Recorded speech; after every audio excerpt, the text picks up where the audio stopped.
Welcome to the Deep Dive. Today we are taking a deep breath and plunging into one of the most explosive cultural clashes playing out right now. This isn't just, about a celebrity changing her mind. It's really about the volatile intersection of personal identity, public expectation, and, the demands of representation. That's right. Our subject is JoJo Siwa. She's a figure whose, let's say, pivot in identifying herself has triggered this intense and, frankly, surprisingly vicious backlash. And crucially, not from the usual external critics, right? But allegedly from within the very community that once championed her, that claimed her as one of its most visible heroes. Exactly. So that's the essential conflict we need to analyze today. When a public figure takes on the weight of representing an entire group, especially one fighting for visibility, any change, any deviation from the script, it isn't treated as personal growth. It's seen as a political betrayal. Our mission in this deep dive is to synthesize the commentary around this whole controversy. We'll focus on the really serious allegations of real-world harassment Siwa says she's faced. We'll examine the kind of toxic dynamics of identity idolization and, importantly, put all of this into the context of her very unique, very public childhood stardom. Yeah, that context is key. And just so everyone's clear, we are specifically looking at commentary and reactions sparked by Siwa's recent public statements about her relation to Chris Hughes. She met a brother. The sources we're looking at highlight that this shift seems to signify a move away from the lesbian label she'd previously embraced. And it's the fallout from that which has really exposed this fracture in the idea of chosen family loyalty. Okay, let's unpack this first part. Siwa made huge headlines come out. For years, she was some people argued, a crucial point of lesbian representation, especially for a younger audience. Absolutely. Very visible face. Yeah. But she's recently clarified things. She said she felt tremendous pressure to adopt that lesbian label initially. And now she's in a happy relationship with Chris Hughes. And she says she just doesn't identify with that label anymore. Which sounds like a personal journey, right? Something many people go through as they figure themselves out. You'd think so. Yet the reaction has been almost violently collective. It really speaks volumes about the expectations that were placed on her. It does. And what's fascinating here, the source commentary really emphasizes, is how quickly this whole narrative escalated. It went beyond typical celebrity gossip, online chatter, right, into what she describes as a genuine campaign of targeted harassment. And she was quick to draw a line between, say, casual Twitter snark and what she called menacing behavior, stuff that moved offline into her actual life. And the details she gave about that alleged harassment are, they're deeply unsettled. She told this story, this anecdote, about a person who actually tracked down her recordings. Yeah, I read that. It's disturbing. This person didn't just walk by and yell something. They allegedly stood outside her studio door for a calculated period. The source said 2 minutes just standing there with their middle fingers raised the whole 2 minutes? Yeah. That's not impulsive anger. That specific act, it's not just outrage. It feels like a personalized physical intrusion. It's designed to communicate real spite, real aggression. Absolutely. The source analysis suggests this goes way beyond simple online trolling. It shows a frightening level of premeditation. And Siwa mentioned other things too, right? Yeah, she did. She described women who she believed to be queer actively making fun of her in public places, pointing, laughing, rolling their eyes. Wow. She mentioned people coming up to her, taking a photo like they were fans, and then just running away laughing, or even being aggressively flipped off while she was driving. Just imagine facing that kind of targeted in-person hostility, especially from people you thought were, part of your community. It must be mentally exhausting. Complete. And that leads us right to the core emotional fallout that the source detailed. This feeling she expressed of being abandoned by what she specifically called her family. Yeah, she stated, and this is a quote highlighted in the source commentary, "It feels like my own family has turned on me." And it's crucial, isn't it, for you listening to understand who she means by family. Absolutely critical. She's not talking about her biological family. She means the LGBT community. The community she viewed as this source of maybe unwavering acceptance and protection. And the source analysis then takes that feeling, her disillusionment, and frames it quite starkly. It does. It describes her realization or her feeling that this whole concept of chosen family and allyship was, and this is the direct quote again, an incredibly insidious lie about chosen family and allyship being a replacement for family. That is incredibly harsh language, an insidious lie. Why did the sources frame the idea of chosen family with such venom? What's the thinking there? Well, The interpretation presented is that Siwa had really bought into the ideal, the idea that a chosen family by its very nature offers unconditional support, the kind of love maybe you hope for from biological tie, but perhaps without the baggage or judgment. Okay. The source suggests that, in her experience, this chosen family turned out to be highly conditioned. Its acceptance was seemingly based entirely on her sticking to one specific identity label, lesbian. So when the label... The acceptance evaporated, and that made the disappointment, the sense of betrayal, that much more profound. It implies the community she thought would embrace her evolution actually only embraced her utility as a specific kind of representative. When she changed, the acceptance vanished, revealing what the source calls the lie, the idea that this constructed community love could truly replace the complexities and sometimes the forgiveness found, or sometimes not found, in a biological family. So facing this wall of conditionality, what does she do? She tried to use the community's own language against the critics, didn't she? Urging them back towards their stated core values. She did. She highlighted the core message. We are the LGBTQIA plus community, she said, not the LG community. It's a beautiful rainbow. It's essentially a plea for consistency, right? For intellectual honesty. Exactly. She was basically saying, look, if you claim to be this beautiful, inclusive rainbow that includes BTQIAA and the plus, then you have to allow for fluidity. You have to allow for bisexuality or pansexuality, or simply the human right to change labels or understand yourself differently over time without punishing someone who previously identified as lesbian. And she even brought up the community's own sort of number one saying, love is love. She argued that has to go both ways. That love can't just be exclusive to certain specific configurations of same-sex identity. It has to encompass love itself, regardless of the gender identities involved. She was asking really for the same tolerance the community champions in its fight against outside bigotry to be applied in... Precisely. A reasonable ask, you might think. But as we know, the backlash didn't stop. It arguably intensified. And that brings us to the core reason why. Why did a seemingly personal identity shift cause such an ideological meltdown among her critics? Okay, let's transition into that core conflict. Right. Why did Siwa's change spark this level of, frankly, out? She was undeniable prominent face of lesbian rep. Her shift was immediately framed by many, according to the sources, as an abandon, a profound betrayal. The reason that sense of betrayal was felt so deeply, the analysis suggests, is tied directly to what the sources are calling the danger of identity idolization. Yeah. Fans weren't just, fond of her music or her persona. They saw her as essential validation for their own identities. Right. The source commentary offers this quite chilling analysis of that dynamic. It argues that fans, quote, never treated you like a person. Their admiration was based entirely on, quote, generic identity point. That distinction, treating someone as a symbol versus treating them as, feels really... How exactly does the source explain sort of psychological mechanism behind that dynamic? Why does it talk... It boils down to the outsourcing of identity, essentially. The argument goes like this. For many people, especially young people, who maybe lack visible representation in the mainstream culture, Siwa wasn't just an individual celebrity doing her thing. She functioned as a mirror. A mirror reflecting their own identity back. Exactly. And the fan's appreciation becomes almost transactional in that context. It's like, I feel valid, I feel seen because this high-status celebrity shares my sexual orientation. It wasn't really about Siwa's talent or her personality or her personal growth. It was about the label. So the moment Siwa ceased to fit neatly into the lesbian, that mirror shattered. And the fan base, or at least the vocal part of it, didn't just feel disappointed. They felt personally invalidated. Some felt attacked, believing the person who supposedly validated them had betrayed the fundamental truth they thought they shared. It's a really toxic dynamic where the individual gets completely dehumanized in favor of the abstract label they represent. And Siwa herself seemed to recognize the severity of this, how it impacted her person. She expressed real vulnerability, didn't she? Saying her guard comes up now when she meets queer people because... Which is just a tragic state. It speaks volumes about the failure of community support in her case. It shows the pain went beyond some abstract political disappointment and became a genuine personal trauma for her. Yeah. And that critics, instead of maybe recognizing that pain or allowing space for complexity, seem to use it as an opportunity for even more specific labels. Absolutely. We already talked about the pushback against her broader LGBTQIA plus plea. But some critics went further. They started labeling her an apparent tradif, which means, traditional wife. And the reason for that label? Purely because of a costume she wore in a music video. Wait, serious. A costume in a music video became a weapon to invalidate her entire identity journey. How did the source commentary analyze the function of that tradif label? Why use that specific term? It's deployed as a kind of moral judgment, rooted in exclusion. The source notes that the critics, already seeing her as a traitor to the lesbian cause, latched onto this temporary aesthetic choice, a costume, and weaponized. Okay. It becomes a mechanism to suggest that not only has she left the lesbian community, but she's retreated to the most conservative, most patriarchal identity archetype, the complete opposite of the liberation they expected her to embody. So it's a shorthand way of saying, see, she's not just straight now, she's conforming to oppression. It justifies their narrative of betrayal.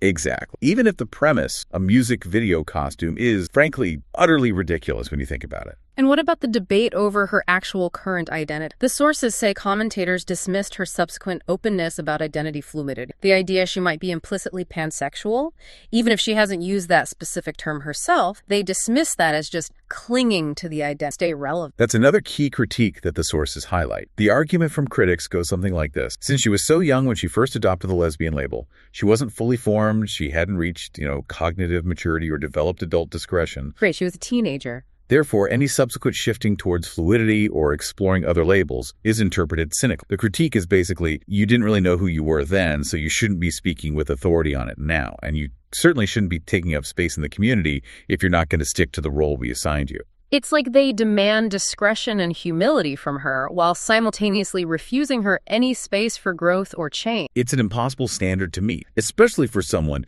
who is essentially forced to mature under a microscope. Her ultimate response, though, seemed less about defending her private choices and more about challenging the destructive nature of the whole public discourse, what we're calling her man-in-the-mirror response. Right. Tell us about that. She made a point of saying, look, this backlash, while intent, it isn't personally devastating her.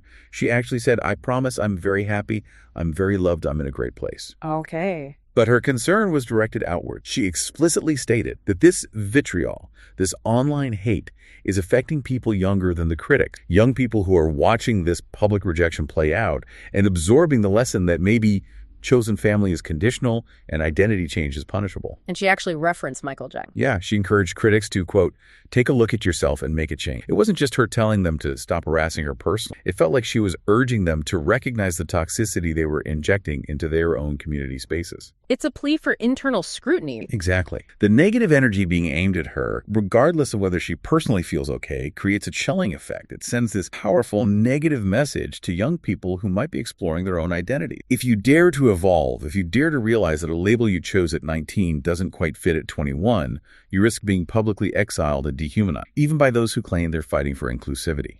It makes that beautiful rainbow she talked about feel incredibly fragile and, conditioned. Okay, we probably have to move into the really dark corners now. The trenches of the internet, specifically looking at the X, formerly Twitter responses that the sources detailed, because this is where the conversation seemed to completely collapse into just character assassination and what the sources call psychological. Yeah, the intensity described is genuinely shocking. You see this transition from critique, even harsh critique, into outright fabrication and dehumanization. Like the cheating allegation. Exact. One explicit, but importantly unconfirmed allegation mentioned in the source commentary was that Siwa was cheating on her ex-girlfriend, Kath Ebb, with Chris Hughes. And not just cheating, but with a specific nasty motive attached. Right. The allegation specified that she'd do it so that Chris Hughes could, quote, fulfill his turning a lesbian fantasy on national TV. Wow. Okay, so that's a triple threat allegation. Cheating, manipulation, and promoting a really harmful, homophobic fantasy. All rolled into one toxic accusation. And the language used in those kinds of critiques, according to the sources, moved way past simple anger into just outright hatred. One response apparently called her spawned by the devil. Spawned by the devil. I mean, that level of extreme language just shows a total loss of perspective, doesn't it? Completely. And it's essential we repeat. The source explicitly noted that the cheating allegation itself is unconfirmed. It's an allegation made online. Yet it became like cannon fodder for the critics. But something did lend some credence to the narrative, didn't it? Her ex-girlfriend spoke out. Yes, the ex-girlfriend, Kath Ebb, did confirm publicly that she was, quote, dumped for Chris Hughes. Now, that doesn't confirm cheating, but it did confirm the timeline involved Hughes. And that confirmed detail allowed critics to weave this betrayal narrative that felt grounded, even if the cheating part was speculation. It provided a foundation for the character attacks. And then the critics immediately tried to connect Siwa's current situation to another controversy, something involving the actor Mickey Rourke from their time together on Celebrity. Yeah, this connection was highlighted as particularly damning in the eyes of the critic. Rourke had notoriously made this comment to Siwa back then, which, paraphrased, basically implied, you won't be gay anymore when I leave here. Kind of a creepy, dismissive comment. Right. So critics seized on Siwa's subsequent relationship with Chris Hughes, to argue that she had, in their view, quote, gone and proved him right. The allegation, essentially, was that she had failed the lesbian sisterhood. And worse, that by proving Rourke right, she had actually fueled homophobia. Some argued it led to an alleged uptick in threats against LGBTQ members generally, because her actions supposedly validated external homophobic stereotypes about sexuality being a choice or changeable. That is just a monumental amount of responsibility and blame to place on one young woman's romantic life. It's immense. And the level of hostility from critics is really reflected in the extremely derogatory and dismissive labels they started using, which the sources document. Like the accusation that she plays the victim typical half-straight, that sounds exactly like the kind of internal gatekeeping language used to police identity borders. It is precisely the language of an identity purity test. The source highlights commentators using analogies like muddle or mudblood, terms from Harry Potter that signify an inferior or outsider, impure status. Right, impure blood in that context. Exactly. To suggest she was somehow an inauthentic or contaminated member of the queer community. Being half straight and playing the victim wasn't framed as, say, a reaction to genuine harassment, but as this permanent character flaw, something that confirmed their belief that she lacked the authenticity needed to represent them properly in the first place. And then there's this next claim detailed in the source. It's perhaps the most visceral and disturbing. The shocking claim that playing victim and hating lesbians is their... Yeah, that's the ultimate act of psychological projection. By suggesting Siwa had this deliberate, twisted, almost sexualized motive for both playing the victim and somehow hating lesbians, the critics are completely rewriting her experience into something calculated and morally abhorrent. It removes any possibility of her simply being confused or hurt or just changing. Completely. Remember, the critics felt they expected her to be an ally and an activist. That was the role assigned. And in their view, she catastrophically didn't fulfill that role. So when she deviated, they didn't just critique her. They invented the most damning possible explanation for why she deviated. Amidst all this toxicity, though, there is a crucial different perspective that emerged, right? A counter-argument. Yes, thanks. One defender, highlighted in the source, argued that Siwa should actually be seen as a victim here, a victim of homophobic violence, potentially even groomed due to her intense, isolated childhood stardom. Groomed? How so? The argument suggests that her entire upbringing lacked normal boundaries and protection, making her vulnerable to manipulation or pressure, perhaps even influencing her understanding or expression of her identity. And this defender argued that the community support she desperately needed just wasn't there. Instead, she was mocked and bullied by the very community that should have offered refuge. That's a critical counterpoint. It completely shifts the frame. It challenges the whole premise of the critique. It does. It shifts the blame, really, from Siwa's perceived failure as a representative to the community's failure to nurture and protect a clearly highly vulnerable public figure. It argues that instead of providing a safe space for her to figure out her complex identity, they imposed this rigid, unforgiving political agenda onto her. And when she deviated, the result was immediate punishment. But, as the sources indicate, the dominant consensus among the loudest critics remained. They expected a specific, unwavering form of representation, and any deviation meant exile. That seems to be the prevailing narrative driving the backlash, yes. We absolutely cannot finish this deep dive without properly acknowledging the fundamental background, Siwa's upbringing. The sources analyze this as the critical key, really, to understanding her struggles with defining her identity and maybe handling public discretion. Yeah, this context is not just important, it's arguably everything. The source commentary on her childhood isn't just critical, it's scathing. There's this powerful, well-supported argument presented that her entire early life, quote, should have been illegal and was, quote, strong words. Very strong. And this context isn't just background color. It's the frame that arguably dictates why she struggles to be the perfect activist or the perfectly articulate representative her critics seem to demand. Let's just quickly review that timeline of her stardom again, because it is relentlessly laid out. She was essentially performing for adult entertainment reality TV since she was 8 years old on Dance. The sources specifically mentioned she was emotionally abused by a dance instructor, Abby Lee Miller, basically for the entertainment value it provided the show's narrative. A child subjected to that publicly. Then she was immediately picked up by Nickelodeon. They built this multi-million-dollar brand, a whole empire around her image before she was even legally an adult. The result of this incredibly accelerated, intensely public, and highly monetized development, according to the analysis, is that she is profoundly stunted emotionally and developmentally. Stunted how? The sources suggest she might be incapable of fully processing complex identity labels or handling nuance or exercising the kind of discretion when speaking to the media that maybe a typical adult would, simply because she never had a private life. She never had a moment to mature away from cameras, away from commercial contracts, away from public judgment. So the question the source implicitly poses, profound. Why are we demanding adult-level emotional intelligence and unwavering ideological purity from someone who is effectively robbed of a normal private adult? Exactly. It's a mismatch of expectation. And the source commentary uses specific examples to question her public authenticity and the consistency of her development over time.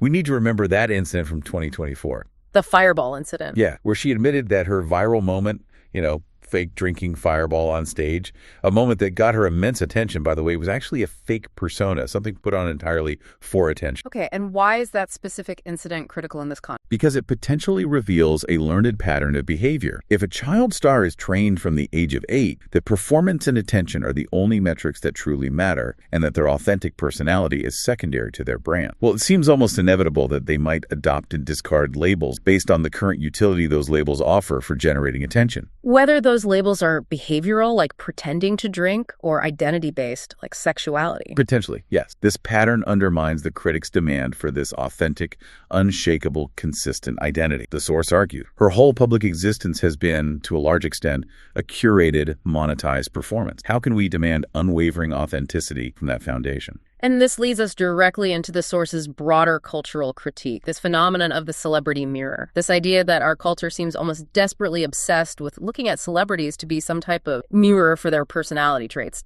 It's framed as an ideological dependence. The sources argue, quite compellingly, I think, that many people feel they aren't fully valid or legitimate until someone of status, someone famous, wealthy, universally recognized, reflects the crucial aspect of their own life back at them. Whether that's sexuality, a political cause, cultural background, whatever it might be. Right. And if your entire sense of self-worth, or at least a significant part of it, is predicated on a celebrity carrying your flag, the moment that celebrity drops the flag or maybe trades it for a different one, that validation infrastructure just collapsed, leading to feelings of betrayal and anger. And the underlying question the source commentary asks here is a crucial one for you, the listener, to consider. Isn't this kind of degrading? In a world filled with billions of unique individuals, why would anyone look to essentially leech their sense of validity off the characteristics of another person, especially a celebrity, instead of finding their own exceptional way to be legitimate? It really does suggest an immense lack of internal confidence, or maybe a societal failure to validate people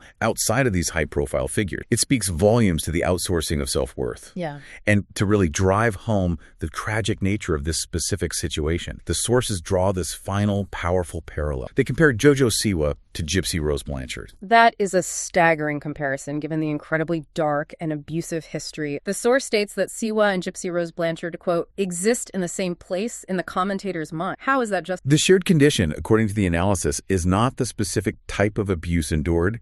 It's the structural imposition of identity by external force. Both figures, the argument goes, were screwed from the start. Both had their childhood stolen and their identities publicly constructed, whether by a controlling abusive parent in Gypsy Rose's case, or by a controlling commercial empire like Nickelodeon in Siwa's case. So the parallel is the lack of agency in forming their own identity private. Precisely. Yeah. Neither was afforded the time, the space, or the privacy required to develop their own authentic identity and mature away from intense public scrutiny. Instead, they were thrust into this public crucible where growth, evolution, making mistakes, changing your mind, things essential to becoming an adult, are treated as scandalous failures or betrayals. This context, the sources argue, must temper any critique of Siwa's identity journey and her sometimes clumsy hashtag tag. Wow. This has been an intensely detailed and I think really necessary deep dive.